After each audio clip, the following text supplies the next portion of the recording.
கிறிஸ்துவுக்குள் அன்பானவர்களே, உங்களை சந்திப்பதில் மகிழ்ச்சி அடைகிறேன். சங்கீதம் 119:77. நான் பிழைத்திருக்கும்படிக்கு உமது இரக்கங்கள் எனக்கு கிடைப்பதாக, உம்முடைய வேதம் என் மனமகிழ்ச்சி. பிரியமானவர்களே, நம் தேவனாகிய கர்த்தர் நம் ஒவ்வொருவருக்கும் கொடுத்திருக்கிற வேதமே மனமகிழ்ச்சி. அந்த வேதத்தின் மூலமாக நமக்கு நிறைய நன்மைகள் நமக்கு கிடைக்கின்றன. அவருடைய இரக்கங்கள் வேதத்தின் மூலமாய் நமக்கு கடந்துரைகிறது. எப்படி எனில், நாம் அதை வாசிக்கும் போது அதை நாம் கை கொள்கிறோம்.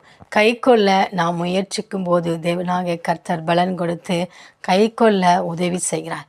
கை கொள்வது மட்டுமல்ல, அதன்படி நடக்கவும் நாம் ஆரம்பிக்கிறோம்.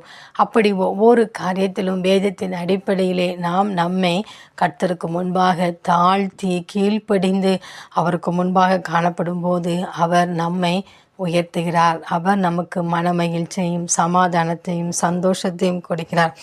எனவே நாம் வேதத்தை வாசிக்கிறோமே என்று சொல்லி வாசிக்காமல் வேதத்தை வாசிக்கும் போது தேவன் என்னோடு கூட எதை குறித்து பேசுகிறார், அதை நான் கை கொள்ளுவேன், அதை கை கொள்ள தேவனாகிய கர்த்தரிடத்தில் பலனை கேட்பேன் என்று சொல்லி நாம் காத்திருக்கும் போது கர்த்தர் அந்த காரியத்தை நமக்கு அற்புதத்தை செய்து அவர் நம்மை மகிழப்படுத்துகிறார்.